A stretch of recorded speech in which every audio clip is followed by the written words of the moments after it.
Berawal dari ketika Pak Sandiaga Uno sharing bahwa ketika pas lagi gubernur, wakil gubernur waktu itu ada perjanjian antara Pak Sandi, Pak Prabowo dan Pak Anies. Saya ada suratnya. Saya yang tanda tangan. Itu yang pertama hutang janji, yang kedua hutang 50M. Jadi uangnya bukan dari Pak Sandi. Saya ingin garis bawahi Bu Mary di sini. Kenapa kalau kalah malah bayar? Jadi kemarin waktu saya pernah diperiksa di sini di kepolisian, pada saat duduk itu saya ajak pemeriksanya duduk lama-lamaan gitu. Wah, nanti kalau Pak Anies Baswedan jadi presiden, nanti organisasi-organisasi seperti FPI, HTI nanti bisa dikembalikan lagi dan tidak dilarang dan akhirnya jadi berkembang lagi. Ya. Pak AHY berarti sudah cocokkah untuk mendampingi Pak Anies sebagai cawapres tahun 2024 nanti?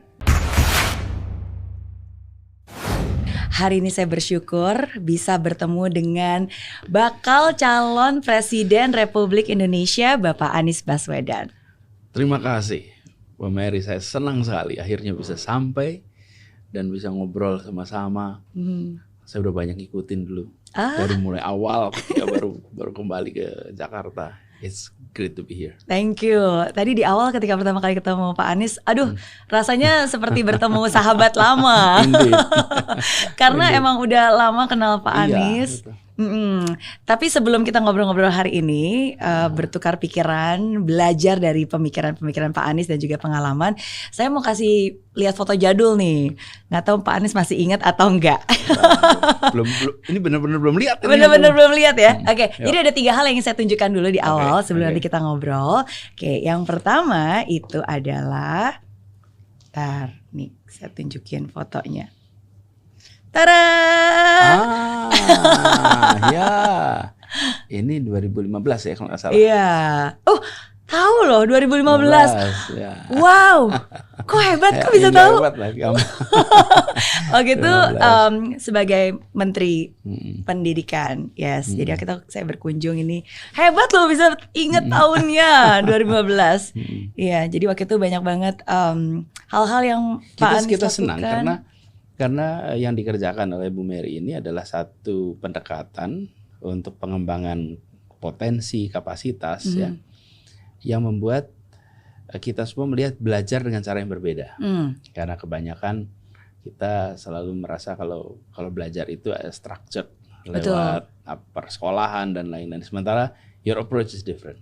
Thank you. Jadi, sama Pak Anies kan juga dulu. Makanya saya bilang saya waktu itu, itu yang namanya Kementerian Pendidikan, bukan Kementerian Persekolahan.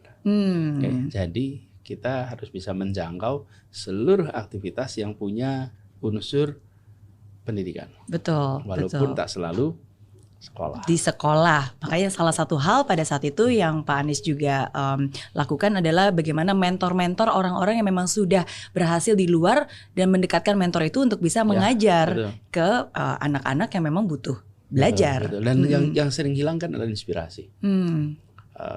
Kalau kita sekedar mengajar, sekedar mendidik masih bisa tuh struktur. Nanti begitu inspirasi itu kan hasil dari satu refleksi, pikiran yang mendalam, kemudian muncul dalam bentuk inspirasi. Nah, teman-teman mentor-mentor ini itu punya pengalaman yang membuat mereka bisa reflektif sehingga diambil manfaatnya bagi anak-anak muda. And that's why I like them. Thank you. Dan pada saat itu, setelah itu sebenarnya walaupun sudah tidak lagi menjabat sebagai menteri, tapi kita sering bertemu di beberapa event, beberapa acara. Salah satunya nih, saya masih simpan foto jadul. Tada! Ya. Iya. Sebentar, ini 2016 ya? Iya, ini di acaranya Metro TV. Iya, jadi yes, time flies ya. Sudah 7 tahun yang lalu. Betul. Ya, tapi ya itu sih satu hal yang selalu saya kagumi dari sosok Pak Anies, selalu tetap humble, selalu tetap stay relevan.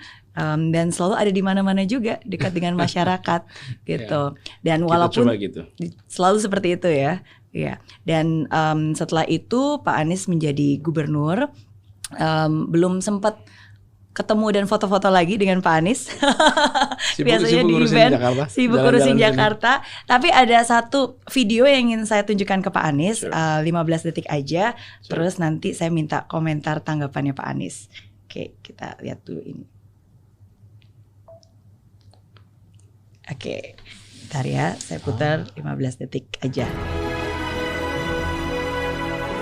Saya sungguh-sungguh percaya bahwa tidak kebetulan kalian semua puluhan ribu orang yang hadir di stadion hari ini dan juga yang menonton di Zoom ada di tempat ini.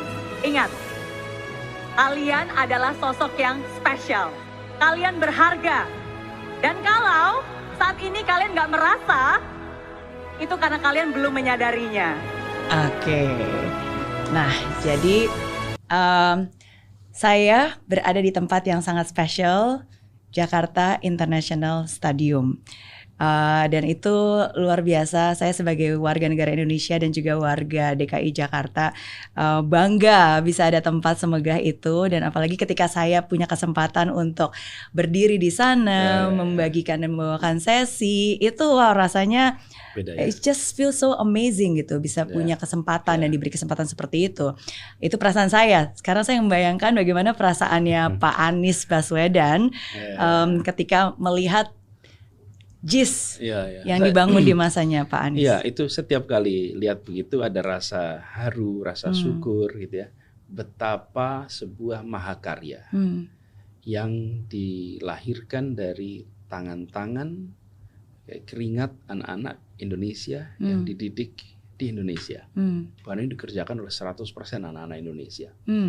Dan sekarang dia menjadi satu bangunan yang memiliki multi manfaat. Bisa dipakai untuk sports, bisa dipakai untuk kegiatan musik, dan bisa dipakai untuk pembelajaran. Bagaimana your session di situ bisa menjangkau puluhan ribu bersamaan. Jadi ini adalah satu, kami istilah mahakarya yang mudah-mudahan akan memiliki dampak positif yang amat panjang. Dan pesan dari bangunan besar ini bukan hanya bahwa itu bisa dikerjakan oleh tangan Indonesia, anak-anak Indonesia, tapi juga ini menggunakan konsep green building, di mana kita pendekatan yang masa depan, lalu dengan teknologi yang baru. Jadi setiap kali lihat itu, setiap kali masuk ya, itu merasakan ada rasa haru, rasa syukur, rasa bahagia. Kemarin juga gitu, saya datang di konsernya Dewa 19. Ya, ketika masuk tuh, Masya Allah, luar biasa ya, puluhan ribu orang berada di sini. Betul. Saya merasakan ketika itu masih tanah kosong, lalu menjalani seluruh proses itu kan semuanya nggak kelihatan ya di belakang. Project begini kan tidak terlihat di depan publik. Dapurnya itu kan panjang. Betul. Dan itu masa pandemi itu nggak ada orang keluar juga. Jadi kami kalau dan masuk banyak kesana, pembangunan stop bahkan sebenarnya kan. Jalan terus. Justru karena pandemi. Pandemi itu jalan terus. Kenapa? Karena seluruh orangnya isolasinya di situ. Jadi yang boleh keluar hanya beberapa orang. Yang nyiapin logistik, yang makanan itu yang boleh keluar masuk. Yang ribuan lainnya ada 4.300 orang yang kerja. Itu dalam satu camp disiapin asrama di situ. Wow. Semua orang tidak bergerak. Kan yang penting diisolasi kan. Iya. Jadi mereka isolasinya produktif ya. Jadi itu jalan terus. Karena itu banyak yang heran ketika pandemi selesai, kok toto ada gedung gede nih gitu. Karena proses jalan terus, konstruksi jalan terus. Dan memang aturannya membolehkan konstruksi jalan terus. Asal semua pekerjanya tidak keluar masuk. Jadi itu satu contoh sebetulnya. If there is a will, there is a way. Dan kalau kita mau mengerjakannya dengan serius, bisa jadi. Bisa kejadian. Dan ini apa yang terjadi di tempat ini juga satu mega project yang dunia itu mengaguminya. Bayangkan coba. Di mana-mana ya kalau bikin, ini kan stadion gede ya. Atapnya itu dibangunnya di atas. Ini enggak, ini dibangun di bawah. Jadi atap maksudnya? Yang Bu Mary lihat di atas itu pembangunan awalnya itu dikerjakan di bawah lalu didongkrak ke atas. Di hampir semua stadion kalau dibangun itu ya dikerjain ini rangkainya dirangkainya di atas. Di atas, Kalau ini dikerjain di bawah lalu didongkrak ke atas.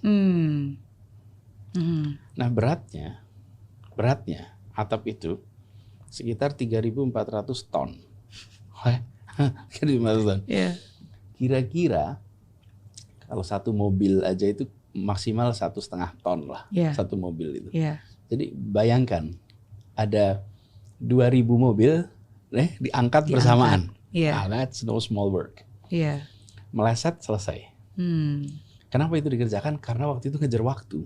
Dan ternyata itu menjadi sebuah keberhasilan yang sekarang ini menjadi bahan-bahan kuliah, bahan seminar Fakultas Teknik Sipil di seluruh dunia. Jadi orang tuh belajar tentang Indonesia loh yang mengerjakan ini gitu. Ternyata bisa ya dengan cara seperti itu ya. Dan prosesnya dengan rekamannya lengkap ya. Jadi, tapi ini menunjukkan bahwa kalau kita itu push yang namanya target, maka kita akan selalu bisa mengeluarkan potensi-potensi yang kita miliki. Dan saya waktu itu sering sampaikan pada teman-teman juga di DKI. Saya kutip Michelangelo yang mengatakan bahwa what I'm afraid of is not that you fail to achieve your target, but what I'm afraid of is that you achieve your target and your target is too low. Betul. Nah, jadi ketika kita membangun sesuatu, mengerjakan sesuatu, aim high. Habis itu gunakan seluruh sumber daya yang tersedia untuk bisa mencapai itu. Dan JIS ini adalah salah satu contoh yang dalam bentuk satu lokasi. Hal lain banyak kita kerjakan, tapi banyak lokasinya. Kalau ini tuh in a single venue, kita akan bisa menyaksikan itu. Terima kasih sudah dipakai. Terima kasih sudah jadi tempat pendidikan. Sama-sama. Dan sekarang setiap kali lewat situ, ya bukan hanya gedung yang diingat, tapi proses untuk bisa membuat gedung ini bisa berdiri. Dan saya sangat setuju seperti yang Pak Anies bilang, bahwa ketakutannya sesungguhnya bukannya kita punya mimpi yang tinggi, habis itu tidak tercapai. Tapi ketakutan yang sesungguhnya adalah sebenarnya ketika kita punya mimpi terlalu rendah dan itu tercapai. Berarti kan sebenarnya kita tidak memaksimalkan potensi yang sebenarnya bisa dilakukan. Ya, dan jangan takut the power of kepepet, karena rasa kepepet itulah yang seringkali menstimulasi pikiran-pikiran kreatif ya, Pak Anies ya. Oke, iya. Nah, jadi hari ini tadi seperti saya bilang senang banget bisa bertukar pikiran dan mengetahui apa saja yang Pak Anies lakukan, apa saja yang Pak Anies kerjakan, pemikiran-pemikirannya juga gitu. Dan biasanya kalau sebelum podcast itu saya selalu melakukan research terhadap bintang tamu saya supaya saya bisa lebih mengerti, terutama tentang hal-hal yang sedang terjadi belakangan ini. Nah, jadi ketika saya melakukan hal yang sama kepada Pak Anies, saya temukan di masyarakat itu ada banyak hal yang masyarakat sedang bicarakan. Nah, dan mungkin pada hari ini ada kesempatan Pak Anies bisa menanggapi ya. Nah, jadi yang pertama itu biasanya selalu tentang janji. Ya, jadi pertama itu tentang janji. Hutang janji ya kan, jadi tentang hutang ya biasanya. Pertama adalah hutang janji, berawal dari ketika Pak Sandiaga Uno sharing bahwa ketika pas lagi gubernur, wakil gubernur waktu itu ada perjanjian antara Pak Sandi, Pak Prabowo dan Pak Anies gitu. Dan sebenarnya nggak menyebutkan isinya apa, tapi masyarakat melakukan rumor dan bilang bahwa salah satu isinya bahwa Pak Anies nggak akan nyapres kalau Pak Prabowo nyapres. Tapi kan sekarang ternyata dua-duanya capres gitu. Nah, bagaimana tanggapan Pak Anies? Ya, sebenarnya sederhana. Pak, saya sampaikan pada waktu mulai bekerja bahwa saya akan fokus di Jakarta 5 tahun. Saya akan fokus Jakarta 5 tahun. Dan sesudah Pilkada 2017 itu ada Pilpres 2019. Ya. Jadi saya sampaikan saya tidak akan tengok kanan kiri, saya akan full 5 tahun di Jakarta. Karena itu saya tidak akan mengikuti Pilpres. Walaupun Ibu Mary kalau ingat ya pada saat debat pertama, debat calon gubernur loh. Jadi bukan debat calon gubernur. Pertanyaan pertama dari panelis itu begini, Pak Anies, apakah Bapak akan maju Pilpres atau tidak? Loh, ini lagi debat gubernur ditanyain Pilpres. Saya bilang no, saya akan di Jakarta, dan itu rekamannya ada, namanya juga debat kan, dan rekamannya. Jadi sesederhana itu. Tuntaskan 5 tahun, sesudah itu kita nggak tahu apa lagi yang terjadi. Saya tidak tahu apakah saya akan kembali mengajar, apakah saya akan meneruskan di pemerintahan. Kalau meneruskan di pemerintahan, apakah tetap di Jakarta, apakah untuk tugas yang berbeda. Jadi kita komit 5 tahun dan komitmen itu saya pegang. Jadi ketika di tahun 2018 saya diajak untuk menjadi wakil pasangannya Pak Prabowo, saya sampaikan juga kepada beliau, Pak Prabowo, terima kasih atas undangannya. Ini sebuah kehormatan. Tetapi saya punya komitmen untuk menyelesaikan di Jakarta selama 5 tahun.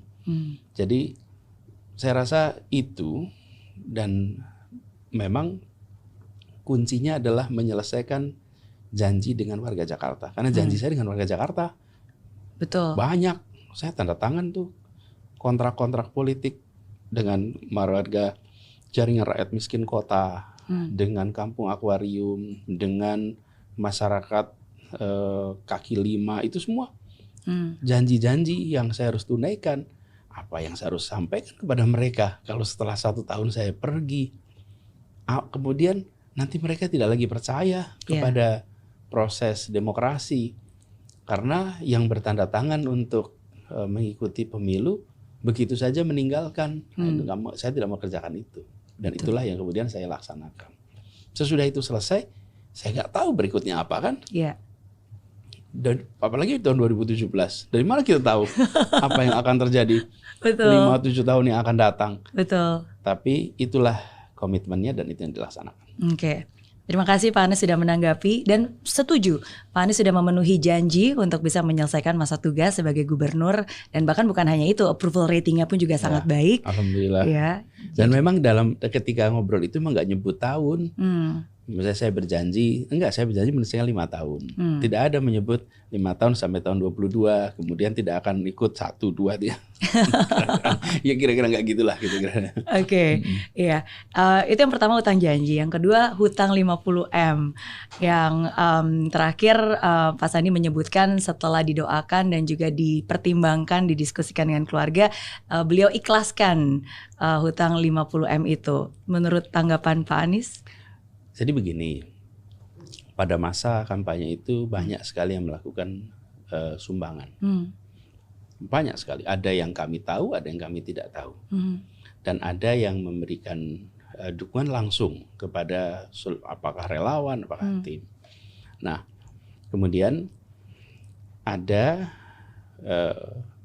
pinjaman, sebenarnya bukan pinjaman, dukungan yang pemberi dukungan ini meminta dicatat sebagai hutang. Jadi dukungan yang minta dicatat sebagai hutang. Lalu kami sampaikan, bila ini kan dukungan untuk sebuah kampanye, untuk perubahan, untuk kebaikan. Bila ini berhasil, maka itu dicatat sebagai dukungan. Bila kita tidak berhasil dalam pilkada, maka itu menjadi hutang yang harus dikembalikan. Jadi itu kan dukungan tuh. Nah, siapa penjaminnya? Yang menjamin Pak Sandi. Jadi uangnya bukan dari Pak Sandi.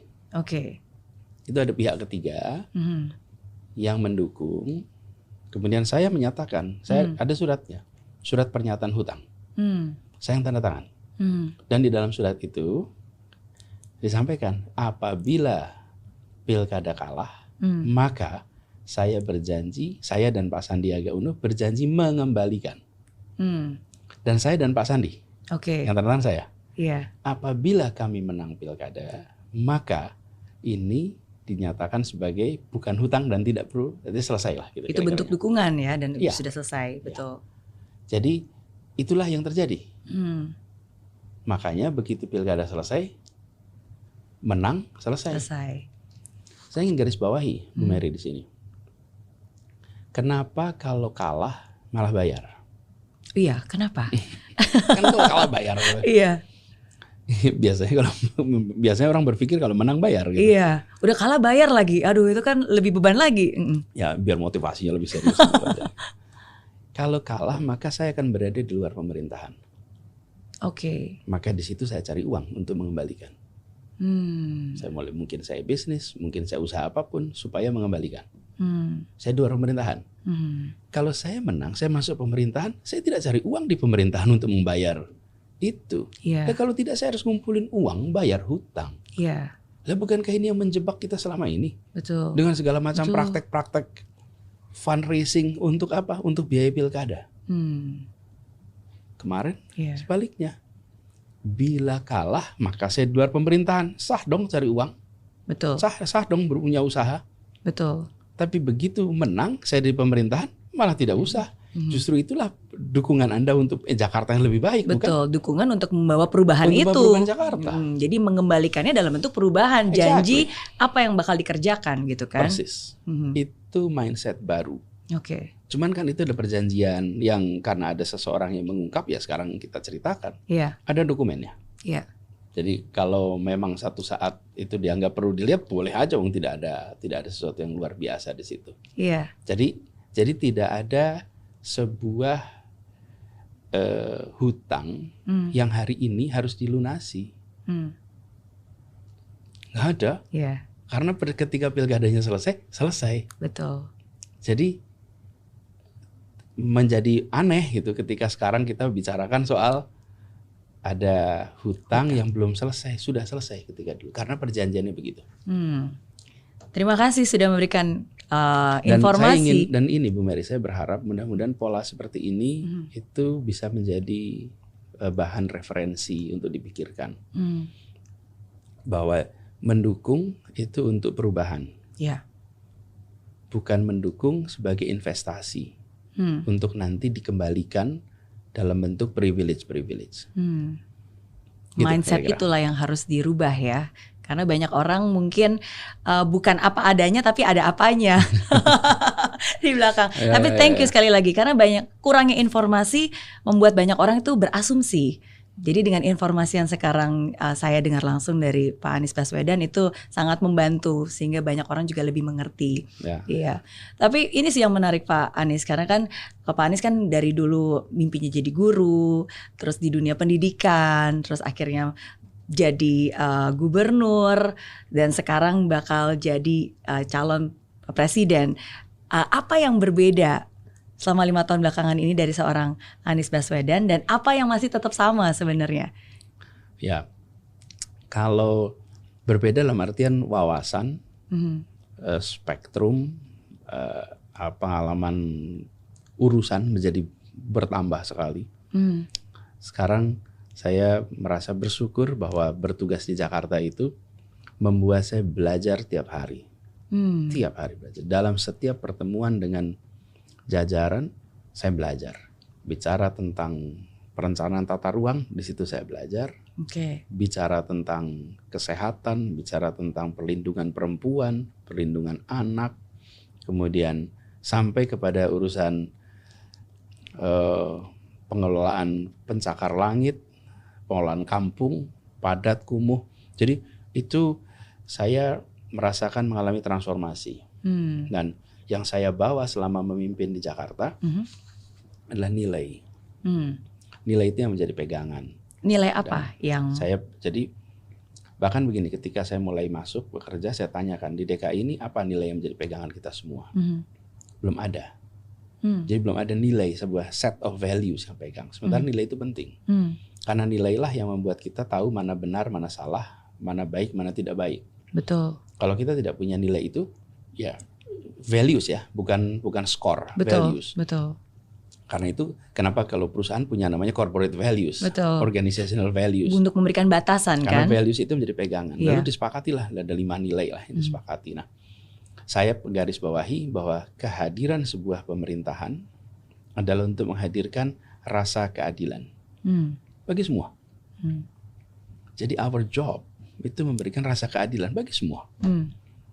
Harus cari jalan keluar yang memberikan rasa keadilan. Nah, jadi saya berikan pertanyaan kepada semuanya di bidang Bapak Ibu masing-masing, apakah terpenuhi rasa keadilan itu? Nah, mereka akan cari jalannya dan mereka orang-orang berpengalaman, punya pengetahuan, punya keterampilan teknis, yang mereka bisa kemudian menerjemahkan dalam urusannya masing-masing. Tapi prinsipnya prinsip nilai keadilan, itulah nilai yang dibawa.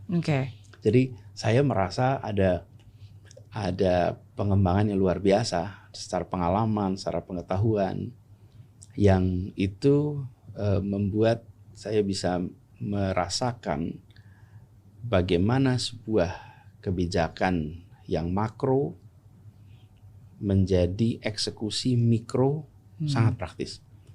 Oke. Di Jakarta dapat itu semua. Iya. Dari mulai yang makro sampai yang mikro. Jadi kalau dulu saya bertugas di kementerian, saya mendapatkan tugas di sisinya policy, eksekusinya di tingkat daerah. Seluruh Indonesia. Ya. Ya. Tapi kalau di Jakarta itu dari mulai policy-nya sampai eksekusinya. Jadi itu yang yang tidak berubah. Itu yang berubah ya, wawasan, ya. pengetahuan. Betul. Tapi saya komentar sedikit ya dari apa yang Pak Anies bilang tadi. Saya sangat setuju karena apapun juga keputusan kebijakan yang dibuat itu saya yakin Pak Anies juga memikirkan konsekuensinya untuk semua gitu. Dan salah satu hal yang saya suka dan itu membekas banget adalah sebuah kalimat yang Pak Anies bilang. Contohnya nih kalau kita mensupport para UMKM, bagaimana Pak Anies bilang harus bisa membesarkan yang kecil tanpa mengecilkan yang besar. Ya, di Jakarta ini yang kecil banyak sekali, mikro itu banyak. Secara jumlah lebih dari 96% usaha di Jakarta adalah mikro dan kecil. Hanya 4% yang besar. Tapi secara ekonomi yang besar, yang 4% itu sangat besar. Yeah. Nah, kita harus mencari cara supaya yang kecil ini tumbuh, berkembang. Jangan sampai yang kecil itu kecil terus. Jadi Bu Mary, saya itu ya ketika bertugas menjadi calon gubernur, kan berkeliling, namanya kampanye. Tapi kalau buat saya it was a spiritual journey. Karena saya bukan berkampanye sesungguhnya. Saya sedang didekatkan kepada realita yang selama ini tak terkuat di permukaan. Di kota inilah ekstrimnya itu terjadi. Ekstrim paling miskin ada, ekstrim paling kaya ada. Yeah. Di kota ini ekstrim paling tidak terdidik dan paling terdidik itu ada. Tempat yang ekstrim sempit sampai yang rumah ekstrim luas di sini ada. Jadi bagi saya ini this is not just a campaign di mana saya menjelaskan, bukan, saya dipertontonkan dengan kenyataan tentang ibu kota kita, di mana republik ini dulu dilahirkan. Di sini saya sempat waktu saya katakan this is a spiritual journey. Saya bilang sama teman-teman semua tim, kalau kita menang, let's help to fix it. Nggak mungkin selesai 5 tahun, tapi arahnya benar. Yeah. Yang kedua, kalau kita kalah, maka kita harus kerja di Jakarta. Oh. Saya kan waktu itu ngelola Indonesia Mengajar, Iya. ngirim guru-guru kemana-mana. Betul. Oke, kalau sampai kita kalah, kita ikut ngurus Jakarta yuk. Karena sebagai ketika keliling, civil society, udah melihat ya. Jadi apapun juga posisinya, sektornya tetap ini harus dilakukan itu kan di soal Jakarta. tanggung jawab aja, mau pakai posisi mana, pakai pemerintah. Saya dulu bekerja di luar pemerintah, tapi kita kerjakan public purpose, public interest itu. Sama, saya di pemerintahan sama aja. Buat saya itu di dalam dan di luar tuh sama-sama mengerjakan yang dituju oleh republik ini. Nah, jadi pada saat itulah saya menemukan sebuah kenyataan-kenyataan yang kita harus ikut biasa. Nah, yang kecil-kecil ini banyak sekali saya ketemu di mana-mana. Ada, ingat ya, ibu-ibu punya usaha konveksi sangat kecil, yang kerja itu sekitar 5 orang. Di dalam rumahnya yang sekaligus dapurnya yang di kampung yang sangat padat. Terus saya tanya, Bu, udah berapa tahun? Saya tahun udah 10 tahun, Pak, begini. Terus tumbuh tidak? Enggak tumbuh, ya biasa aja gitu. Saya ketemu warung, cerita, Pak, ini alhamdulillah Pak udah generasi kedua, Pak. Dulu bapak saya, sekarang saya. Nanti ke mana lagi ketemu, ini udah dari nenek ke ibu, terus ke saya. Saya perhatikan gitu. Kenapa yang kecil terus kecil? Kalau orang bilang, Pak, ini alhamdulillah sudah 3 generasi. Halo, 3 generasi di sini terus? Harusnya bertumbuh ya, harusnya makin besar. Coba, Bu Mary mulai dari mana garasi? Betul kan? Betul. Habis garasi terus sewa ruko. Terus sekarang bisa di sini. Sekarang puji itu Tuhan. Namanya pertumbuhan. Itu yang kecil jadi besar, dia begini nih contohnya. Tapi kalau Bu Mary di ruko terus dari 2012 sampai sekarang, berarti you're not growing. That's true. Bukan cerita romantis ya. Di sini udah 9 tahun. Itu bukan romantis. Artinya gak tumbuh. Apa yang menjadi masalah? Apakah itu struktural? Apakah itu non struktural? Kalau struktural itu artinya aturan-aturan kita yang membuat itu tidak bisa tumbuh. Atau non struktural. Aturan itu ya, aturan zonasi, aturan keuangan, aturan apapun lah. Yang non struktural, apakah dia kerjanya tidak keras, apakah dia kekurangan akses kepada pelatihan dan lain-lain. Nah, setelah saya perhatikan, ternyata banyak dari sisi kita yang harus diperbaiki. Karena itu kemudian sekarang nih, misalnya mereka nggak bisa dapat izin usaha. Kenapa nggak dapat izin usaha? Karena bukan di tempat yang boleh berusaha. Iya. Betul. Bu Mary waktu bikin di garasi bisa punya izin usaha? Nggak bisa, di rumah kok. Iya. Di rumah di garasi masa izin usaha nggak mungkin. Tapi kalau di tempat ini izin usaha keluar. Harus, betul. Kenapa? Karena zonasi. Iya. Nah, jadi begitu nggak punya izin usaha, dia nggak punya akses perbankan. Dia nggak punya akses ke pasar. Betul, ada rentetannya ya. Rentetannya. Betul, pasti. Itu diubah. Sekarang boleh. Selama itu usaha rumahan, maka boleh dikerjakan di rumah manapun juga. Selama itu usaha rumahan. That's good. Kalau dia berubah menjadi sebuah usaha yang mengattract orang datang, nah itu baru ada aturannya itu. Tapi kalau dia masak catering sehari bisa untuk 75 orang, 100 orang di rumahnya sendiri, seperti dia masak untuk rumahnya, dia dapat izin usaha untuk catering. Begitu dia dapat izin usaha catering, maka dia dapat NPWP untuk itu. Kemudian namanya IUMK. Kemudian dia langsung bisa masuk kepada pasar online tuh. Jadi marketplace digital dia bisa jualan di situ. Saya pernah Bu Mary ke sebuah warung kaki lima makan pecel lele. Kemudian saya itu kok lama sekali nggak datang nih pecel lelenya nih. Jadi saya tanya di mana ini pecel lele? Maaf Pak, antriannya panjang. Ini lagi ngelayanin online. Di samping itu banyak sekali ini. Ojol ya? Saya mengira pangkalan. Ternyata mereka tuh nunggu pesanan jadi. Lokasinya kaki lima, bentuknya tenda, ordernya online. Kenapa? Karena dia punya izin usaha, dia punya NPWP, dia masuk marketplace online. That's it. Yang kecil mendadak tersambungan dengan pasar yang luas. Dulunya yang bisa masuk ke sana yang mana? Udah gede-gede itu. Restoran ya udah besar.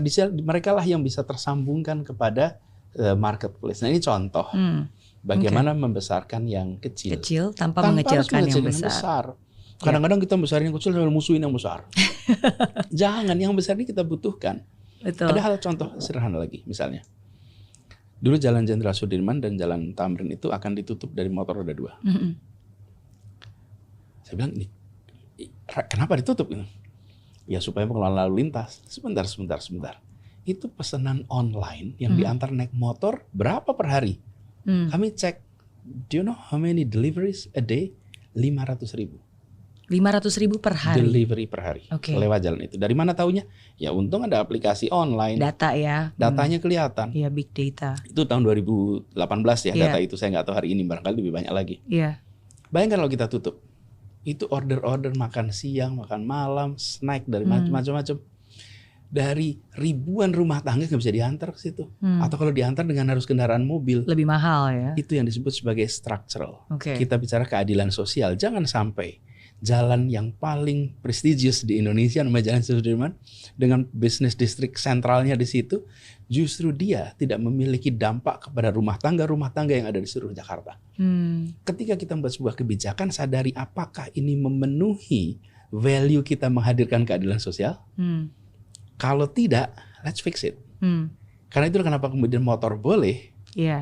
Karena kita ingin agar mereka yang punya usaha dan membutuhkan akses itu nggak terhalang. Gitu kira-kira. Thank you. Ya, again sekali lagi tidak mudah untuk memimpin Jakarta dengan jutaan penduduknya, dengan jutaan pemikiran-pemikirannya yang mungkin berbeda ya, tapi tetap harus ada seseorang yang melakukan, yang berani step up menjadi pemimpin dan melakukan perubahan hal itu. Saya yakin tidak mudah. Kalau dari Pak Anies sendiri, apa sih masa paling sulit yang pernah Pak Anies rasakan?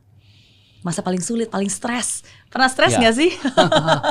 Iya, masa paling sulit, masa paling menantang itu sebenarnya ketika masa saya berkuliah di Amerika. Oh, justru masa sulitnya pada saat itu? Iya, masa. Kalau bisa dibilang, kenapa? Karena kesulitannya itu tidak selesai dalam, kan ada kesulitan yang tantangan itu selesai dalam 1 minggu, 2 minggu. Ini bertahun-tahun tantangan itu. Oke. Saya dapat pendanaan itu dari namanya Fulbright, beasiswa Fulbright. Sesudah itu selesai saya master, saya meneruskan PhD, itu biasanya dari universitas. Dan beasiswa dari universitas itu untuk satu orang.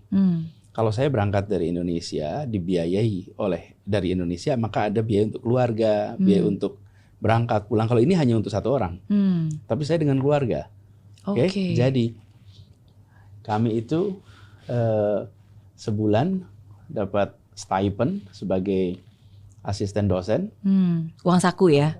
Stipend bulanannya itu $970. Tapi 640 itu langsung dipakai buat apartemen. Sisanya 300.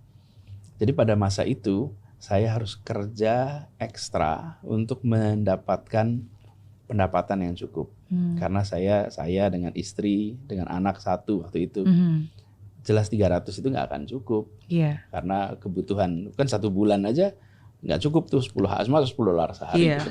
Nah, jadi pada saat itu saya di satu sisi harus bekerja 20 jam di kantor, di kampus, harus sambil kuliah dan sambil mencari pendapatan tambahan. Jadi saya waktu itu kerja tambahan. Saya ini merchant di eBay. Oh iya. Saya merchant di eBay. Jualan online? Jualan online. Jualan apa? Saya jualan online itu, jadi sebelum online itu ramai saya udah jualan online. eBay juga masih baru sekali. Bahkan saya sering cari namanya Craigslist. Craigslist itu nanti boleh cari sejarahnya tuh. Craigslist itu masih yang ini apa namanya numerik tuh belum websitenya itu belum pakai mouse lah kira-kiranya. Masih pakai apa namanya non grafik semuanya. Non grafik, Itu namanya Craigslist, itu jual beli barang di situ. Jadi saya di Craigslist dan eBay. Wah, baru tahu. Ya, terus ada Craigslist itu lebih lama lagi tuh. Nah, jadi saya kalau hari Jumat Sabtu saya akan hunting, cari barang-barang garage sale. Saya beli, saya rapikan, saya foto, kemudian fotonya juga pakai foto. Pada waktu itu masih foto biasa di scan, kemudian setelah 2-3 tahun ada foto digital, pakai foto digital, di-upload kemudian saya jual. Saya penjualnya namanya Fun Crane karena saya tinggal di Jalan Crane Drive, jadi namanya Fun Crane. Ternyata itu nama akunnya Pak Anies ya. Saya jual di situ. Kemudian saya transaksi banyak dan pernah unik tuh, saya pernah beli mesin cuci, pernah beli kasur, pernah dan kemudian resale. Jadi saya jual lagi, saya rapikan, mesin cucinya tuh rapikan, dibersihin sampai bagus betul, difoto lagi dijual. Tantangannya pas delivery itu, nganterinnya, aduh mesin cuci itu ampun. Nah, jadi tantangan besar di situ. Bahkan saya ada periode ya, saya harus bekerja. Jadi waktu itu saya sekolah di School of Public Policy. Kemudian ada teman saya bidangnya biologi. Saya tanya sama dia, ini saya lagi cari extra income. Kalau ada pekerjaan-pekerjaan, I'll do it. Ada nih lab kami di Departemen Biologi lagi perlu orang gitu. Dan nggak ada yang mau gitu. Apa pekerjaannya? Pekerjaannya itu kasih makan caterpillar. Kasih makan caterpillar. Merawat caterpillar. Caterpillar. Tahu caterpillar kan? Tahu, sebelum ulat itu kan, sebelum jadi kupu-kupu. Ulat yang menjadi kupu-kupu. Jadi saya datanglah ke situ. Jadi tempatnya kok bulat gitu, ada tutupnya, di dalamnya ada caterpillarnya, di bawahnya ada daun, lalu ada kapas. Jadi tugas saya adalah membersihkan pupnya, ngambil pupnya caterpillar, kemudian ambil daunnya, diganti daun yang baru. Kemudian ganti kapas baru, kasih air supaya lembab, dan kemudian setiap hari begitu. Jumlahnya 1.200 caterpillar. Jadi satu lab itu isinya ulat semua. Ya ulat itu kalau kita ngobrolin gini enak pas dilihat. Iya. Mau lunch itu rasanya kayak lihat. Jadi ada 1.000 lagi 1.200 ya kan? setiap hari. Saya kerjakan itu selama summer sampai semuanya selesai project. Jadi itu adalah masa di mana kami harus menjalani begitu banyak urusan yang secara waktu sangat ketat, bekerjanya bisa dibilang non-stop. Di balik 20 jam yang resmi itu harus ngerjain yang sangat banyak, macam-macam itu pekerjaannya. Dan di dalam sebuah proses belajar yang sangat menantang. Itu adalah masa yang kalau dibilang sulit, itu masa yang sangat sulit. Nah, kadang-kadang kalau orang melihat kan belajar di luar nyaman, enak. Yang kelihatan tuh yang foto-foto. Iya. Ya, di balik foto-foto yang menyenangkan itu ada sebuah tantangan yang luar biasa. Dan perjuangan luar biasa. Di kampusnya sendiri kita ini ya, satu kelas itu hanya 5 orang, 6 orang. Itu satu kelas, sebenarnya seminar. Bacanya bisa 1.300 sampai 1.600 halaman per minggu. Kalau nggak baca, di antara 5 orang itu ketahuan. So harus belajar benar, harus menguasai betul, bisa menunjukkan bisa kontribusi di dalam diskusi. Di sisi lain ada tekanan kebutuhan finansial yang cukup tinggi. Dan saya sebagai kepala rumah tangga ya harus, karena kita perginya kan bukan cuma sendiri ya, ada keluarga, tanggung jawab istri dan anak. Bereskan itu semua. Dan itu berjalan bukan sebulan 2 bulan, itu berjalan bertahun-tahun. Tapi itu yang kemudian menempa untuk tahan, tabah, tuntas, tak mudah menyerah. Kemudian itu semua ketika misalnya begini, menjalani ngasih makan Caterpillar 1.200, pada saat jalan itu ya ketika nengok lagi ya, luar biasa ya ngasih makan segitu banyak. Menjijikkan itu ketika lihat 1.200. Butuh kesabaran dan kebesaran hati kan, ini udah PhD sebenarnya. Nah, dan pikir-pikir waktu itu nggak ada orang yang mengerjakan. Saking nggak adanya, terus orang seperti saya dari tempat lain harus mengerjakan. Nah, pada saat menjalani kita tidak tahu manfaatnya. Saya juga nggak tahu manfaatnya, kecuali sekedar saya supaya dapat pendapatan aja yang sah gitu. Sekarang saya merasakan manfaatnya. Saya tahan untuk mengerjakan hal yang repetitif, completely repetitif, berulang terus. Insya Allah tahan. Harus mengerjakan, duduk 8 jam, 9 jam kuat. Dalam arti sesungguhnya. Jadi kemarin waktu saya pernah diperiksa di sini, di kepolisian, pada saat duduk itu saya ajak pemeriksanya duduk lama-lamaan gitu. Jadi saya nggak bangun, dia akan tahan gitu. Karena saya pernah merasakan harus duduk dalam durasi yang cukup panjang, yang memang harus belajar, itu semua proses pembelajaran. Jadi buat kita semua yang sedang menjalani yang sulit-sulit, yakinlah bahwa itu adalah sebuah pembekalan. Tapi yang disebut sebagai hikmah itu datangnya besok. Nggak mungkin hikmah datang kemarin. Betul. Jadi hikmah itu datangnya besok. Nah, karena hikmah datangnya besok, just do it. Learn from it. Dan dari situ nanti akan dapat pembelajaran. Jadi itu contoh-contoh kalau bilang masa sulit, masa yang menantang gitu. Itu tidak enak dijalani, tapi enak diceritakan. Karena ada pembelajaran luar biasa. Itu is all about mindset sih Pak Anies. Karena kalau orang yang mindsetnya benar, sesulit apapun yang dijalani, nggak enak apapun yang dijalani, pasti dia akan selalu berprasangka baik dan berpikir, oh ini pasti ada hal yang baik nih yang bisa saya dapatkan. Akhirnya ya jadi baik gitu. Jadi kalau bicara soal itu betul mindset dan positif aja. Bahwa dengan mengerjakan itu semua. Bahkan saya pernah ya waktu dalam rangka itu, saya itu mengerjakan analisa statistik, analisa terutama analisa statistik lah waktu itu di sana nggak banyak orang yang bisa melakukan. Jadi saya ini bekerja sebagai subkon. Ada sebuah perusahaan yang memberikan jasa analisa. Saya datang ke perusahaan itu, saya mau daftar, mau bekerja, rapi udah pakai jas segala macam itu. Terus ketika dia ngobrol, dia bilang, udah gini aja, Anda nggak perlu kerja di kantor. Anda kerjanya di rumah, nanti barangnya saya kirim, datanya dikirim, nanti Anda analisa, kirimin. Saya pernah jadi transkriper. Transkriper ini. Jadi satu kaset, itu it's a good money. Satu kaset yang 1 jam itu bisa sampai $100. Nah, itu pakai record, pakai tape yang play-nya pakai kaki. Jadi saya ngetik di sini. Saya ngetik, dibunyiin suaranya, kan itu saya harus transkrip jadi naskah. Jadi biasanya wawancara-wawancara penelitian itu. Satu kaset, kemudian saya dengerin pakai headphone, kakinya yang mencet play. Jadi itu tape-nya khusus. Saya terjemahi, saya transkrip itu. Itu satu kaset bisa sampai 10 jam, 8 sampai 10 jam.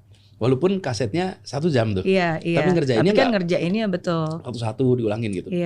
Itu saya kerjakan banyak sekali kalau orang-orang penelitian pada punya kaset itu. Nah saya kerjakan di malam hari. Jadi udah Udah tugas selesai sekolah, ngurusin rumah juga udah. Nanti mulai jam 11 malam, saya mulai itu ngetik tuh. Nah, itu adalah masa yang hari ini enak diceritakan. Tapi pada waktu itu, bayangin ngetik sampai 1:30 pagi. Terus nanti jam 5 udah bangun, udah siap-siap lagi. Siap lagi, terus itu. Nah, tapi itu bukan masa berat, itu masa sulit. Oh beda ya masa sulit dan masa berat ya. Tapi benar sih kalau misalnya kayak tadi saya yakin semua saya sebagai anak perantau dan perantau-perantau lainnya pasti bisa relate ya bagaimana kita harus bisa bertahan di tengah situasi dan keadaan. Ya, dan sendirian. Dan sendirian gitu. Kayak tadi Pak Anies bilang kan harus tabah, harus tekun, harus tangguh. Dan saya yakin semua itu pasti tidak jauh karena kehidupan spiritualitas dari Pak Anies sendiri yang saya yakin itu menguatkan Pak Anies. Saya itu yakin betul bahwa di dalam agama kami, di agama Islam, itu yakin bahwa Allah itu tidak akan memberikan ujian yang kami tidak sanggup untuk mengembannya. Hal paling spiritualitas atau mukjizat apa nih yang mungkin Tuhan pernah bantu, pernah tolong yang Allah hadir di setiap kesempatan dalam semua yang saya jalani. Saya selalu yakin bahwa dibukakan pintu-pintu kemudahan lewat jalan yang saya tidak duga sebelumnya. Ini contoh sederhana aja. Contoh sederhana. Tadi saya cerita, saya lagi butuh cari pekerjaan. Toto classmate saya, dia dari departemen lain, bidangnya biologi, nggak nyambung. Saya di public policy. Saya cerita, ini kan kayak dikirim untuk ngasih solusi. Kemudian jadi selalu ada. Nah, kalau spiritual journey dalam artian exposure itu pengalaman di Jakarta. Jadi bekerja di Jakarta itu adalah sebuah perjalanan spiritual karena ini lebih dari sekedar mengerjakan sebuah SOP dan regulasi pemerintah, undang-undang, tapi ini adalah sebuah masyarakat yang saya merasa punya ikatan, rasa ikatan tanggung jawab batin yang kuat. Kenapa? Karena ketika saya menjalani masa kampanye, saya menyaksikan dari dekat problematika yang ada di masyarakat di sini.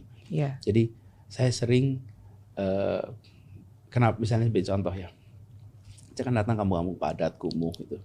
Saya sebenarnya gimana ya mereka ini punya ruang yang mereka bisa menikmati. Ya bagi yang sudah kelas menengah di rumahnya sudah ada ruangan yang cukup, ada taman, ada tempat bermain. Tapi bagi mereka yang tinggal di kampung padat, kumuh, sempit, itu di mana ruangnya? Itulah sebabnya kenapa kita bangun taman kemarin. Lebih dari 400 taman itu ada yang dibangun baru dan revitalisasi. Dan konsepnya diubah dari garden menjadi park. Bedanya? Garden itu adalah untuk ditonton. You Okay. enjoy it, you view it, you enjoy the view. Kalau garden itu to play. Kalau park itu to play berarti ya. Nah kebanyakan kita ini konsepnya untuk ditonton. Sehingga taman-taman kita itu ditulisin dilarang menginjak rumput. Nah, kapan anak-anak kita bisa main? Karena dianggap sebagai garden. Dalam bahasa Inggris ada garden, ada park. Dalam bahasa Indonesia dua-duanya taman. Nah, benar juga ya. Jadi kita shifting itu. Sehingga menjadi tempat-tempat sekarang ini alhamdulillah dalam jarak sekitar 800 sampai 1 kilometer dimanapun akan ketemu park di Jakarta. Kenapa? Supaya anak-anak ini punya ruang bermain. Mereka itu ingin punya ruang terbuka yang mereka bisa menikmati. Yang mereka merasakan negara hadir. Memberikan ruang terbuka untuk mereka. Ruang bermain itu. Lalu bikin trotoar itu kemarin. Lihat misalnya jalan trotoar itu kita bangun lebih dari 240 km trotoar di Jakarta. Yang paling kelihatan memang Jalan Jenderal Sudirman. Dan tempat-tempat lain karena nggak banyak difoto. Tapi kita bangun sebetulnya 240 km. Jenderal Sudirman itu paling cuma 8 km. Nah, bisa jadi Citayam Fashion Week kemarin. Kemarin contohnya. Apa sih yang terjadi? Bu Mary ingat nggak jalan itu sebelum ada trotoar? Yang kesana hanya para profesional atau owner yang berkantor di sana. Rakyat ke sana, rakyat kebanyakan tidak. Mau kemana? Karena semuanya naik mobil langsung masuk ke parkiran gedung. Betul. Motor parkiran gedung. Nggak ada tempat ruang terbuka. Sesudah dibangun trotoar, mendadak jalan ini menjadi milik semua. Oke? Tidak ada jalan dengan gedung pencakar langit sebanyak Jalan Jenderal Sudirman di seluruh Indonesia. Dan disitulah berkumpul, bisa dibilang talent-talent yang terbaik dari mana-mana. Itu salah satu tempat berkumpulnya talent Indonesia. Betul, karena kita memberikan ruang untuk mereka bisa ada di situ ya. Sekarang dengan itu dibuatkan trotoar rapi, siapa saja datang. Sekarang jalan ke sana Bu Riana akan ketemu ketemu orang dari berbagai tempat jalan-jalan. Iya. Bawa anak, bawa keluarga. Mereka menikmati ini sebagai sebuah pemandangan yang mereka alami, yang unik. Yeah. Dan saya membayangkan mungkin ada orang-orang tua yang jalan di situ bawa anak-anaknya. Mungkin saja mereka sosial ekonomi itu belum tinggi, tapi mereka bisa bilang begini, nak, kau belajar yang rajin ya, biar satu saat kau bisa kerja di tempat ini. Satu saat bahkan kamu bisa beli tempat di sini. Amin. Ya. Nah itu nggak bisa terjadi kalau kita tidak membayangkan yang kita kerjakan adalah untuk masyarakat kebanyakan. Itulah yang saya sebut sebagai spiritual journey. Jadi ini bukan sekedar menjalankan regulasi, undang-undang. Ada perasaan saya ingin mereka bisa merasakan yang dirasakan orang yang lain. Oke. Bu Mary mungkin lihat di Bundaran HI itu. Sekarang ada halte baru. Dan itu ada anjungannya. Kemarin saya keluar abis ada meeting kan. Terus wah ini bagus sekali. Pernah naik nggak ke anjungannya? Belum pernah. Pernah sekali-sekali cobain. Jadi gini, kita ini kan berapa kali ada acara di gedung-gedung yang di sudut sana. Iya. Lalu view-nya kayak gini nih, kayak lihat ke arah Bundaran HI. Iya. Terus sambil saya berdiri di situ, saya lihat kapan ya rakyat kebanyakan bisa merasakan yang saya rasakan ini. Pemandangan Bundaran HI dari gedung yang tinggi di sekitarnya indah sekali. Iya. Tapi rakyat kebanyakan nggak bisa merasakan itu. Kenapa? Karena di tempat-tempat itu kafe yang harganya nggak murah, restoran yang harganya nggak murah, nggak mungkin. Just not possible. Dibuatlah halte itu. Yeah. Sehingga sekarang siapa saja bisa menikmati itu dan datang ke sananya nggak usah naik kendaraan pribadi, pakai MRT, Transjakarta. Sehingga ya itu kan bagian dari halte. Yeah. Kalau naik Transjakarta malah langsung ke situ. Toh kalau ke sana naik mobil, naik motor malah cari tempat parkir. Yeah. Jadi itulah yang saya maksud dengan spiritual journey. Jadi ini bukan sekedar soal melaksanakan peraturan. Kan tugas pemerintah melaksanakan peraturan, undang-undang dan lain-lain. Tapi ini soal saya merasa ada ikatan batin, ikatan moral dengan warga kebanyakan yang dulu saya jangkau pada saat kita belusukan berkampanye pada waktu itu. Kan kampanye itu kesannya seperti dari kami untuk mereka. Kalau saya tidak, saya melihatnya itu dari mereka untuk kami. Selama perjalanan itu saya menyerap dari semuanya. Nah, sekarang saya bersyukur anak bukan siapa-siapa bisa menikmati tempat sama seperti yang pada di gedung-gedung tinggi yang kafe restorannya mahal itu. Betul. Apalagi itu persis loh, pemandangannya sama tapi di depannya kan memang kafe, hotel. Dan kita ini itu nggak perlu. Tidak usah memusuhi yang itu, nggak usah memusuhi. Itu adalah nggak apa-apa, tumbuh saja. Betul. Tapi yang kecil dapat kesempatan juga. That's it. Karena itu yang besar nggak usah khawatir. Kadang-kadang kalau kita bicara tentang memberikan kesempatan pada yang kecil sambil memusuhi yang besar, enggak. Yang restoran itu nggak kemudian dipajakin 2 kali lipat, sama aja. Tapi yang penting yang kecil dapat, gitu kira-kira. Itu spiritualnya. Tapi itu sih, saya selalu salut sama Pak Anies. Bagaimana Pak Anies bisa menjaga hati, tetap benar-benar memberikan dan melakukan sepenuh hati, walaupun di luar banyak omongan kanan kiri. Karena kalau kita berbicara tentang asumsi, hoax, gitu ya, saya yakin pasti banyak banget asumsi-asumsi yang salah gitu terhadap Pak Anies yang mungkin orang tidak mengerti. Kalau menurut Pak Anies sendiri, apa nih asumsi tersalah yang pernah orang punya terhadap sosok Anies Baswedan? Serius. Saya serius. Oh gitu.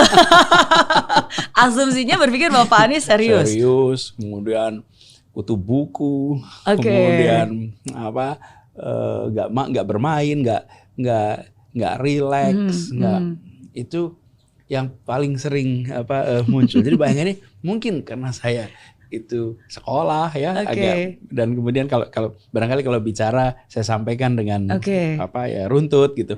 Tapi sebetulnya saya ini santai sekali, relax, dan itu barangkali kalau disebut misperception, dipersepsikan sebagai serius. Padahal saya ini dari kecil itu ya kalau orang Jawa bilang gelidik gitu. Gelidik itu banyak isengnya, banyak mainnya, banyak nakalnya, dan saya tidak, misalnya gini, saya masih kecil itu sering berantem dan ibu saya get into trouble karena itu. Karena memang idolanya Muhammad Ali kan. Ali, betul.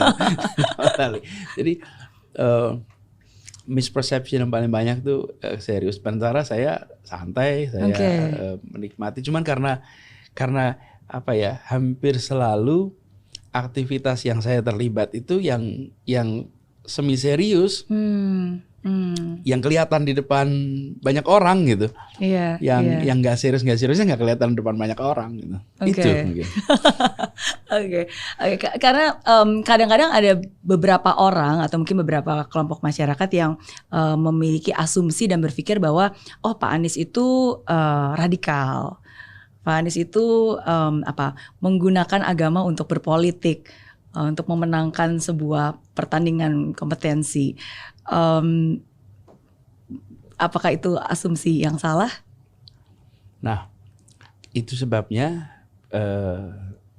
baik untuk rephrase atau re-emphasize your question. Pertanyaannya bagus sekali. Apakah itu asumsi yang salah? Nah, saya sering bilang, don't judge me based on assumption. Judge me based on reality. Jangan menghakimi seseorang berdasarkan asumsi. Tapi hakimi seseorang berdasarkan kenyataan. Ketika masa pilkada, belum ada kenyataan. Sama-sama belum bertugas. Nah sekarang saya udah selesai tugasnya. Udah 5 tahun nih saya di Jakarta. Udah 5 tahun nih. Jadi udah ada kenyataan kan? Can you identify langkah kebijakan yang dikerjakan Anies yang seperti asumsi itu? Menggunakan agama, intoleran, tidak bersahabat pada minoritas. Coba dilihat dalam 5 tahun ini ada tidak?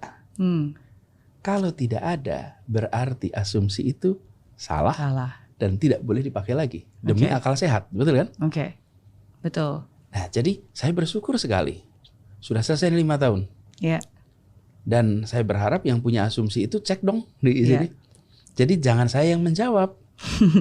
Kenapa? Karena tanggung jawab membuktikan itu selalu ada pada yang menyangka.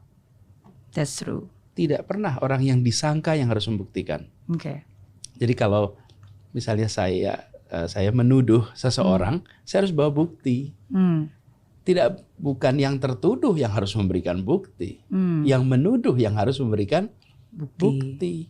Nah, ketika masa pilkada nggak harus bawa bukti. Kenapa? Sama-sama memberikan citra kan? Kan begitu kalau pilkada. Kompetisi manapun. Dan kompetisi manapun ya, Bu Mary. Kalau calonnya satu laki, satu perempuan, isu gender yang akan muncul.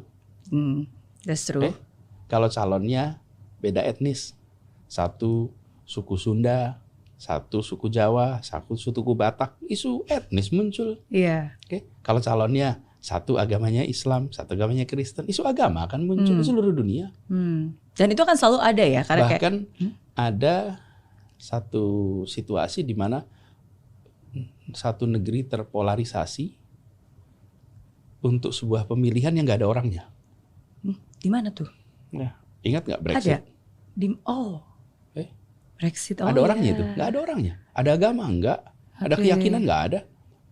Satu Inggris itu terpolarisasi antara pro Brexit dan anti Brexit. Dan itu rumah tangga pun berdebat. Yang satu pro Brexit nggak ada orangnya, nggak ada agamanya, nggak ada keyakinannya. Jadi saya sering sampaikan juga di dalam sebuah pemilu terjadi polarisasi itu wajar.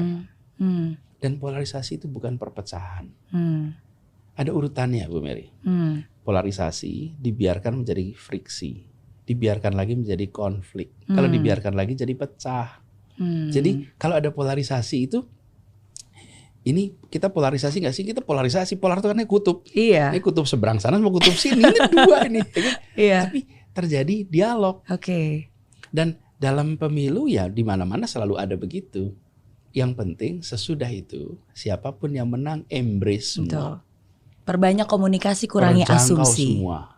Ya, lalu yang kalah ya menerima kenyataan bahwa ada pihak yang menang, ada pihak yang kalah. Lalu sesudah itu ya jalan lagi. Pertandingan sepak bola itu nggak akan menarik kalau yang kalah tidak pernah mau menerima kekalahan sepak bola. Nggak selesai kompetisinya itu. Sepak bolanya 90 menit selesai, that's it. Iya. Okay? Iya. Nah, habis itu fokus untuk tanding yang berikutnya gitu ya. Nah, jadi kejadian kemarin saya ketika masa pilkada ya pasti lawan memberikan pesan yang negatif terhadap lawannya. Ya biasa-biasa saja. Yang penting jangan black campaign. Oke. Dengan segala macam persepsi. Yeah. Yang satu sisi memberikan persepsi yang negatif terhadap lawannya, satu juga begitu. Saya oke.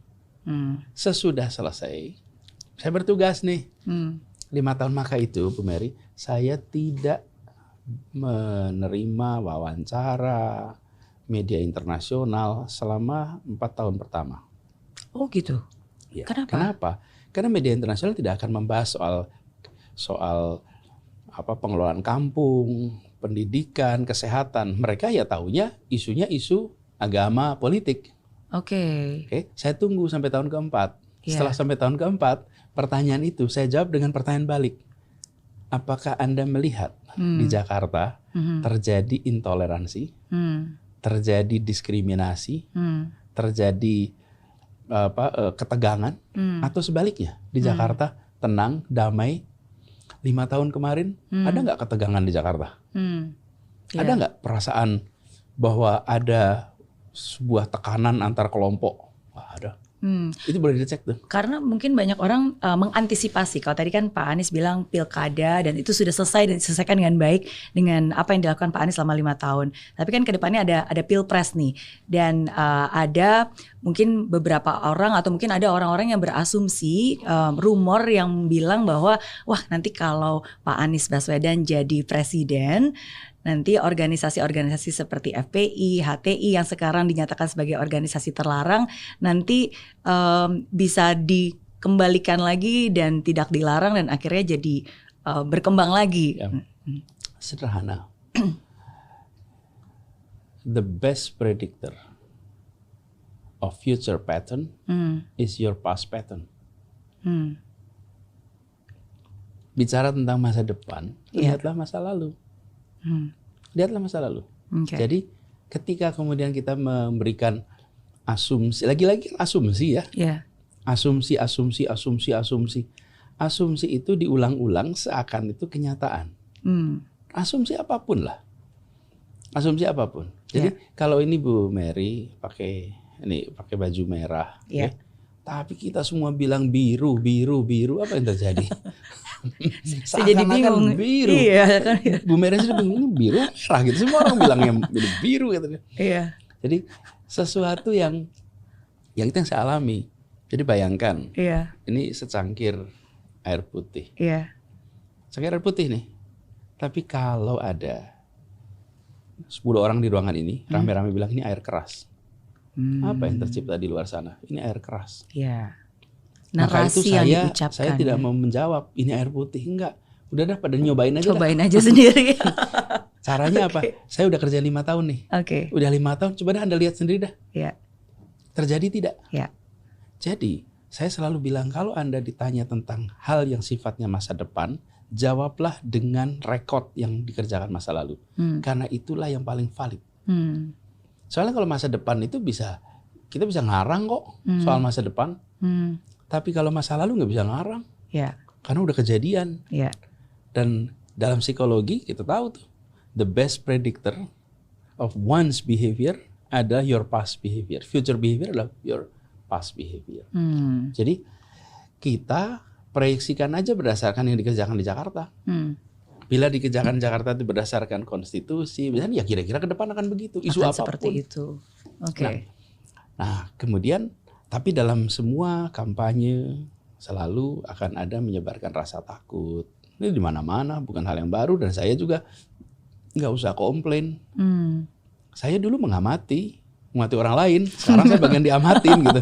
Jadi ketika dulu saya ngamati, kenapa orang pada sensi ya diomongin gitu, relax aja lah. Nah sekarang saya juga harus relax dong. Biasa saja, dan itu juga seumur-umur sejarah umat manusia. Di situ ada yang namanya gosip, ada yang namanya diomongin dengan biasa aja. Kita fokus pada apa yang mau kita kerjakan. Betul. Dan tidak usah menghabiskan ruang di dalam pikiran kita untuk itu, karena itu saya nggak pernah bahas. Saya tidak pernah mengomentari, jalan aja. Kenapa? Karena saya yakin yang saya kerjakan ini insya Allah benar, untuk kepentingan orang banyak, dan itu saya pegang. Juga ketika kerja di Jakarta, saya kalau ambil keputusan itu 4 hal nih. 1, apakah memenuhi rasa keadilan? 2, apakah memenuhi kepentingan umum? 3, apakah ini memenuhi akal sehat? 4, apakah ini sesuai regulasi? Jadi urutannya bukan regulasi dulu, keadilan, public interest, kemudian common sense, baru regulasi. Jadi keputusan-keputusan itu dibuat dengan mendasarkan pada itu. Nah, apapun yang dikatakan orang itu bisa bervariasi. Kumpul 20 orang bisa punya 25 pendapat kok gitu. Nah, tapi saya ambil keputusan berdasarkan itu, gitu kira-kira. Oke. Saya sangat setuju. Terima kasih sudah menjawab. Dan saya percaya, dan saya yakin Pak Anies juga setuju juga ya. Maksudnya daripada kita mengomentari apa yang netizen tulis di sosial media, lebih baik kita sendiri yang menuliskan itu dalam sejarah kan. Persis. Membuat sesuatu. Iya, dan diperbincangkan tidak berarti itu urusan penting. Kadang-kadang urusan penting nggak pernah diperbincangkan. Benar. Tapi pertanyaan berikutnya ini tentang orang-orang penting di dunia politik, Pak Anies. Saya akan menyebutkan 5 nama tokoh politik, teman-teman politik sebenarnya, dan saya minta komentar jujur dari Pak Anies. Yang pertama, Pak Ganjar Pranowo. Seorang gubernur yang memikirkan masyarakat Jawa Tengah dan teman lama. Kita sama-sama kuliah di Gajah Mada. UGM ya. Beliau 3 tahun di atas saya secara angkatan. Tapi sempat berinteraksi di sana. Dan orang baik. Pak Prabowo. Seorang patriot, seorang pejuang yang telah mendedikasikan sebagian besar hidupnya untuk menjaga kedaulatan Indonesia. Dari mulai menjadi prajurit sampai sekarang menjadi Menteri Pertahanan. Wow. Pak Jokowi. Seorang yang bisa menjadi inspirasi, dedikasi dalam bekerja yang luar biasa, komitmen untuk delivery atas apa yang dikerjakan sangat tinggi, yang kemudian juga menjadi inspirasi dan bukti bahwa demokrasi di Republik ini memberikan kesempatan kepada siapa saja. Bagaimana seorang anak dari keluarga sederhana berkesempatan untuk memimpin kota, berkesempatan untuk memimpin provinsi, dan kemudian berkesempatan untuk memimpin sebuah negara. Bila kita tidak mengadopsi prinsip demokrasi, tapi mempertahankan aristokrasi, maka orang biasa-biasa saja tidak bisa. Dan banyak negara tetangga kita harus anak seseorang untuk bisa berada di posisi itu. Pak Jokowi jadi inspirasi. Pak Sandiaga Uno.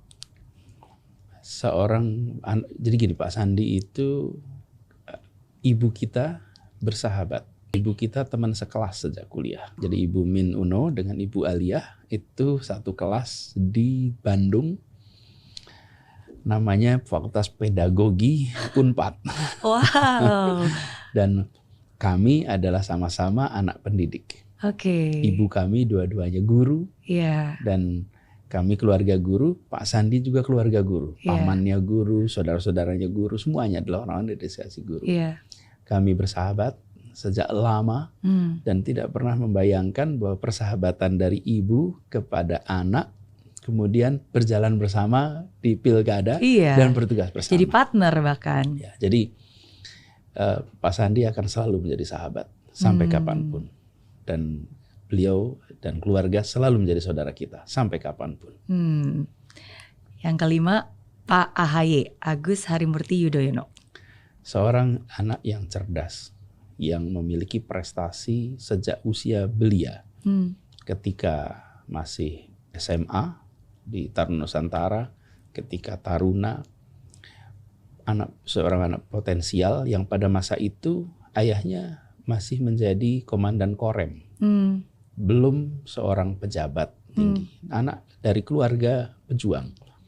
Kakeknya Pak Sarwo Edi Wibowo adalah pejuang yang garda terdepan menghadapi komunis ketika menjadi komandan RPKAD, Kolonel Sarwo Edi Wibowo. Saya hormat sekali pada keluarga Pak Sarwo dan kemudian Pak Mas Agus Harimurti Yudhoyono ini seperti generasi ketiga pejuang yang kemudian muncul sekarang sebagai salah satu figur muda di dalam perpolitikan kita yang punya pengalaman di dalam kemiliteran dan sekarang pengalaman di dalam perpolitikan. Jadi saya bersyukur sekali melihat pribadi-pribadi ini dari dekat dan berkesempatan untuk belajar di semua. Ini ya, Bu Mary, terlepas dari soal pertanyaan 5 nama ini, Mary. Saya ini pembaca biografi sejak kecil, biografi siapapun. Dan saya paling banyak, saya selalu merasa setiap kali membaca biografi itu belajar banyak. Nah, ketemu dengan pribadi-pribadi ini, semua termasuk yang 5 tadi, selalu jadi kesempatan buat belajar. Berbicara tentang yang terakhir, Pak AHY, berarti sudah cocokkah untuk mendampingi Pak Anies sebagai cawapres tahun 2024 nanti? Semuanya ada waktunya. Semua ada waktunya. Semua ada waktunya. Kita jalani satu-satu. Kita jalani satu-satu. Oke, siap. Apa pilihan paling sulit yang pernah atau mungkin sedang dipikirkan oleh Pak Anies? Pilihan paling sulit. Pilihan paling sulit. Sebenarnya begini, saya setiap kali ketemu dengan persimpangan, itu saya ikuti perasaan arah yang ada pada diri saya. Kemudian memerlukan approval, saya sholat istikharah. Tapi saya ikut pada apa yang sudah ada kecenderungan. Karena ketika kita ketemu dengan persimpangan itu selalu kita udah punya ini kok, udah punya kecenderungan kok gitu. Ikutin aja. Dan itu yang saya kerjakan selama ini. Jadi saya dalam perjalanan hidup itu ketemu keputusan-keputusan yang harus diambil dalam waktu yang relatif cepat.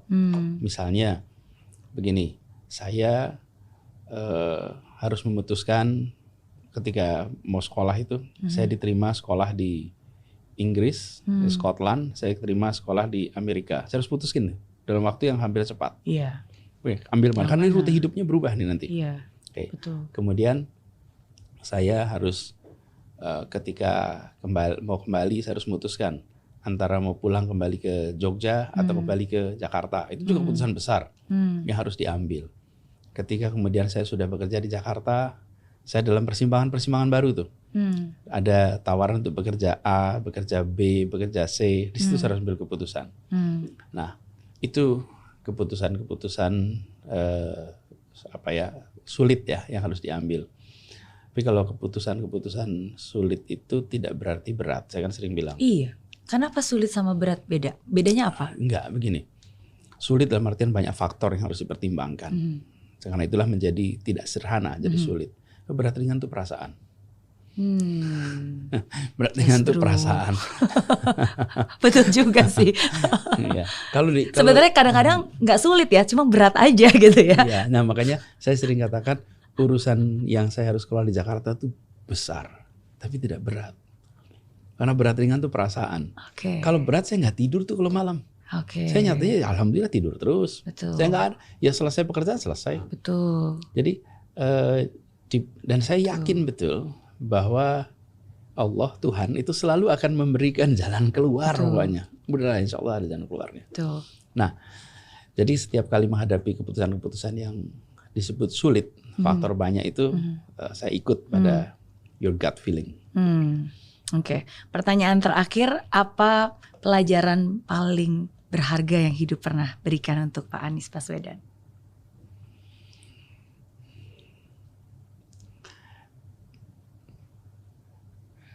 Ketika kita memiliki tanggung jawab, tugas, kerjakan sampai tuntas. Kemudian ketika kita berhadapan dengan situasi-situasi yang sulit, yakinlah bahwa Anda bukan orang pertama yang menjalaninya. Kalau orang lain bisa melewati, insya Allah kita juga bisa melewati. Dan yakin bahwa Tuhan, Allah Subhanahu wa Ta'ala selalu akan memberikan jalan keluar lewat rute-rute yang tidak terduga sebelumnya. Yakin aja, itu nanti akan jalanin. Dan nikmati perjalanan ini sebagai pengalaman. Jadi dinikmatin aja sebagai pengalaman. Kalau kita menikmati, maka tidak menjadi berat. Tapi kalau kita tidak menikmati, itu jadi berat. Saya beri contoh, Bu Mary. Saya kalau diajak ke toko elektronik sama anak-anak, sama yang lain, saya bisa 3 jam di toko elektronik itu. Oh iya. Dan ketika diajak pulang, nanti dulu dong, ini masih nyoba ini, nyoba itu. Kenapa? Gitu. Karena menikmati sekali. Oh, suka gadget ya. Suka gadget, nyobain sound system, nyobain TV, nyobain macam-macam. Ada alat-alat yang baru-baru. Jadi saya dulu kalau ada waktu yang longgar, waktu zaman saya masih pergi nyetir sendiri, saya sudah mampir tuh ke toko elektronik sekedar browsing aja, nggak beli apa-apa. Nah, tapi kalau saya diajak ke toko baju, sama istri saya nih, baru setengah jam aja udah kapan pulang ya? Masih lama nggak gitu? Padahal AC-nya sama, ruangannya sama-sama nyaman. Kenapa? Karena saya nggak menikmati yang saya jalani gitu. Kalau saya sangat menikmati Pak, lupa waktu. Jadi di situ bedanya. Walaupun kita menjalani, tapi kalau kita tidak menikmati yang kita jalani terasa berat. Tapi kalau kita menikmati yang kita jalani, nggak terasa berat. Nah, pekerjaan juga begitu. Kalau pikiran, hati, tindakan itu sync, selaras ya, maka selaras ya kita akan menjalani dengan tanpa beban. Tapi kalau nggak sejalan, waduh berat betul. Ini saya berikan contoh toko baju tadi. Kan baru setengah jam dilihat, fair masih lama nggak ya? Masih lama nggak ya? Padahal sama suami saya juga gitu. Tapi kalau ke toko buku, waduh dia lupa waktu. Kalau nemenin saya belanja, nggak tahan. Jadi kita punya situasi di mana kita akan tahan di tempat yang kita menikmati. Nah itu yang saya tadi bilang, ya menikmati yang kita jalani. Walaupun yang jalani itu mungkin berbeda-beda. Makanya kita sering ketemu dengan orang yang mungkin secara status sosial ekonomi belum makmur, tapi mereka bahagia. Ada yang status sosial ekonominya udah luar biasa tinggi, belum tentu bahagia. Ada juga banyak yang bahagia. Jadi nikmati yang dijalani. Dan saya ini yang terakhir nih, jadikan perjalanan sebagai pengalaman. Apa bedanya? Ada orang yang menjalani tanpa mengalami. Di sini ya sekedar jalanin aja. Tapi ada yang dia selalu ambil hikmah tiap hari, tiap waktu dari semua yang dia jalani. Sehingga dia menjadi punya pengalaman. Karena dia menyadari apa yang dialami itu. Persis. Nah, sama-sama kuliah 4 tahun. tapi pengalamannya beda. Yeah. Yang satu pengalamannya ekuivalen 2 tahun, yang satu pengalamannya ekuivalen 8 tahun. Kenapa? Karena selama 4 tahun kuliah, yang satu explore A, B, C, D, kemudian reflektif, mendapatkan manfaat banyak sehingga pengalaman dia ekuivalen dengan orang 4 tahun, 8 tahun.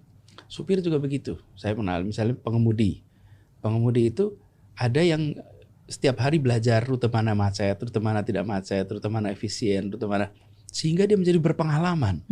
Tapi ada yang menjalani jalan itu, ya pokoknya jalan aja, nggak pernah mencari jalan yang lebih singkat, traffic light yang lebih cepat, rute yang tidak macet. Pokoknya rutenya tiap hari itu aja. Jadi hanya menjalani, nggak pernah berpengalaman ini.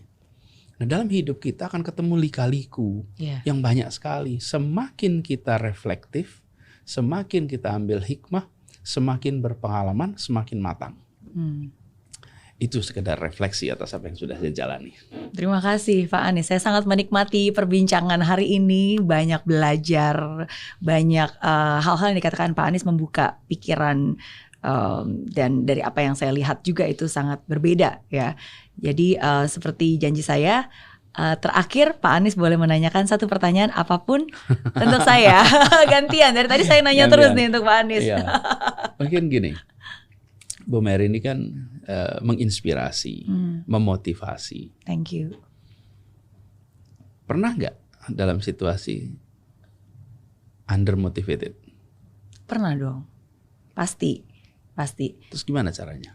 Kalau saya hanya bergantung kepada motivasi saja, saya nggak mungkin bisa menjadi diri saya hari ini. Bagi saya motivasi itu sebagai pematik aja untuk menggerak. Tapi kan selebihnya benar-benar komitmen, keputusan, disiplin. Jadi sering saya merasa dimotivasi, sering merasa down, merasa capek. Saya yakin Pak Anies, hampir semua orang pun juga pasti pernah rasakan hal yang sama. Tapi apa yang membuat saya selalu bergerak? Keputusan. Nggak peduli apa perasaannya, yang penting apa keputusan yang mau saya lakukan hari ini. Ada seringkali saat-saat dimana saya harus naik ke panggung memberikan sesi motivasi gitu kan. Padahal 5 menit sebelumnya saya mendapat kabar yang tidak mengenakan atau itu mengganggu pemikiran gitu kan. Ada masalah yang mungkin harus diselesaikan. Tapi kan saat itu 5 menit lagi saya harus on stage gitu. Ya tapi bagaimana saya memutuskan untuk oke, saya mau menata pikiran dan hati dan tetap memberikan apa yang ada di depan saya. Memberikan apa yang saya bisa gitu. Jadi makanya saya selalu bilang Pak Anies, jangan hidup berdasarkan perasaan. Kalau hidup berdasarkan perasaan kita kan naik turun. Kadang sedih, kadang susah, kadang gembira, kadang galau gitu. Ya tapi kita hidup berdasarkan iman, berdasarkan keputusan, apa yang kita yakini benar dan harus dilakukan.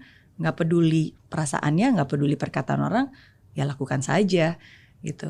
Itu sih yang biasanya membuat saya terus bergerak. Terima kasih. Sama-sama. Terjawab. Thank you. Terima kasih juga. Makasih udah diundang. Aku yang makasih udah sharing. Dewa sama-sama. udah kesempatan untuk sharing di sini. Dan terima kasih atas pertanyaannya. Karena saya termasuk yang mempercayai bahwa kita harus membuat pertanyaan dan menerima pertanyaan untuk terus belajar dan untuk bisa ambil keputusan dalam urusan apapun. Yeah. Jadi setiap ada pertanyaan itu sesungguhnya pemantik berpikir. Yeah. Dan terima kasih udah membuat saya berpikir juga di tempat ini. Karena itu sih yang saya yakini Pak Anies. Perbanyak komunikasi dan kurangnya asumsi. Kalau kita nggak komunikasi, akhirnya lebih banyak narasi-narasi dan asumsi-asumsi yang mungkin itu tidak benar. Ya. Tapi saya berterima kasih hari ini bisa ngobrol sama Pak Anies. Sama-sama. Thank you. Sehat selalu, sukses selalu, juga. Semangat. Dan teruslah jadi yang menggerakkan. Amin. Terima kasih. Sama-sama. Thank you.